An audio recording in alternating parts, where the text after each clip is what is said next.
जोहार, मेरा नाम है अवंतिका और आप देख रहे हैं न्यूज बाइस्कोप। झारखंड की 14 लोकसभा सीट में एक सीट गिरिडीह लोकसभा भी है। आज हम बात करेंगे गिरिडीह लोकसभा सीट की। गिरिडीह लोकसभा वैसे भाजपा का गढ़ रहा है। यहाँ से भाजपा ने 6 बार जीत हासिल की है और एक बार एनडीए अलायंस की पार्टी आजसू ने यहाँ से जीता है। वहीं कांग्रेस ने 5 बार जीत हासिल की है। इस सीट पर 2 बार झामुमो ने भी कब्जा किया है। लेकिन 2024 के लोकसभा चुनाव में गिरिडीह में समीकरण बदलने के आसार हैं। इस बार गिरिडीह में यूथ सेंसेशन जयराम महतो का भी चेहरा सामने आ सकता है। जयराम गिरिडीह की राजनीति की तस्वीर बदल सकते हैं। जयराम महतो साल 2022 में झारखंड की जनता के सामने आए और भाषा आंदोलन की अध्यक्षता की। इसके बाद जयराम ने झारखंड के युवाओं के बीच अच्छी खासी लोकप्रियता हासिल की है। जयराम झारखंड में स्थानीयता, नियोजन, भाषा जैसे मुद्दों को प्रखरता से उठाते रहते हैं और इस चुनाव में जयराम गिरिडीह लोकसभा से चुनाव लड़ने का ऐलान कर चुके हैं। हालांकि अब तक भाजपा और महागठबंधन ने अपने अपने उम्मीदवारों के नाम की घोषणा नहीं की है। बता दें, गिरिडीह लोकसभा के अंतर्गत राज्य के 3 जिले आते हैं, बोकारो, धनबाद और गिरिडीह। गिरिडीह लोकसभा के अंतर्गत 6 विधानसभा सीटें आती हैं, जिसमें गिरिडीह से 2 विधानसभा की सीटें डुमरी और गिरिडीह है। वहीं धनबाद से 2 विधानसभा सीटें टुंडी और बाघमारा हैं और बोकारो से 2 विधानसभा सीटें गोमिया और बेरमो हैं।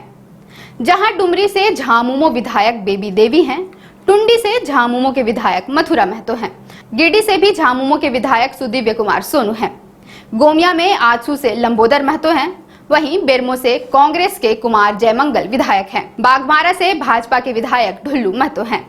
विधानसभा क्षेत्रों के मुकाबले लोकसभा में बीते कई टर्म से भाजपा सबसे मजबूत स्थिति में है। हालांकि 2019 के चुनाव में यह सीट एनडीए गठबंधन की पार्टी आजसू की झोली में चली गई थी और यहां से आजसू उम्मीदवार चंद्र प्रकाश चौधरी की जीत हुई थी। 2024 के लोकसभा चुनाव में गिरिडीह लोकसभा सीट से मुकाबला दिलचस्प होगा। 2024 के लोकसभा चुनाव में गिरिडीह लोकसभा सीट से दिलचस्प मुकाबला देखने को मिल सकता है। इस सीट पर अब तक किसी भी पार्टी की ओर से प्रत्याशी की घोषणा नहीं की गई है, लेकिन उम्मीदवार को लेकर कयासों के बाजार काफी गर्म हैं। भाजपा की तरफ से यहां एक बार फिर आजसू को मौका मिल सकता है। वहीं झामुमो में भी प्रत्याशी को लेकर विचार विमर्श किया जा रहा है। झामुमो की ओर से बीते दिनों टुंडी विधायक मथुरा महतो का नाम सामने आ रहा था। वहीं कल्पना सोरेन को लेकर भी कहा जा रहा है कि कल्पना गिरिडीह से लोकसभा का चुनाव लड़ सकती हैं। बता दें, कल्पना सोरेन ने अपने सियासी जीवन की शुरुआत गिरिडीह से की है। उसके बाद से इसकी चर्चा तेज हो गई थी। गिरिडीह लोकसभा सबसे ज्यादा चर्चा में तब आया जब जेबीकेएसएस के केंद्रीय अध्यक्ष और यूथ सेंसेशन जयराम महतो ने यहां से लोकसभा चुनाव लड़ने की घोषणा कर दी।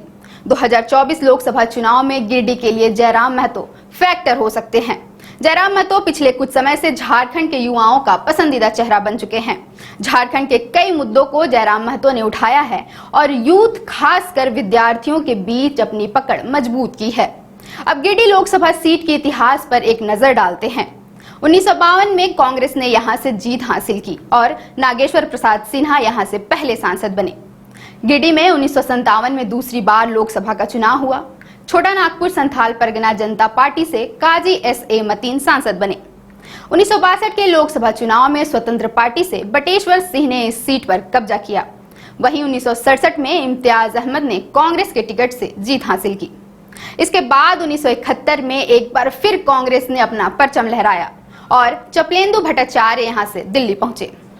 1977 में कांग्रेस के हाथ से गिरिडीह सीट निकल गई और जनता पार्टी से रामदास सिंह ने इस सीट पर कब्जा किया। 1980 के चुनाव में कांग्रेस ने एक बार फिर गिरिडीह में वापसी की। बिंदेश्वर दुबे यहां से सांसद बने, जिसके बाद 1984 में कांग्रेस ने सरफराज अहमद को टिकट दिया और सरफराज अहमद ने कांग्रेस की जीत बरकरार रखी। साल 1989 में गिरिडीह में भारतीय जनता पार्टी ने अपनी पहली जीत दर्ज की और भाजपा से रामदास सिंह सांसद बने। लेकिन अगले ही चुनाव में भाजपा की जीत का क्रम टूट गया और 1991 में गिरिडीह में झारखंड मुक्ति मोर्चा ने अपना झंडा लहराया।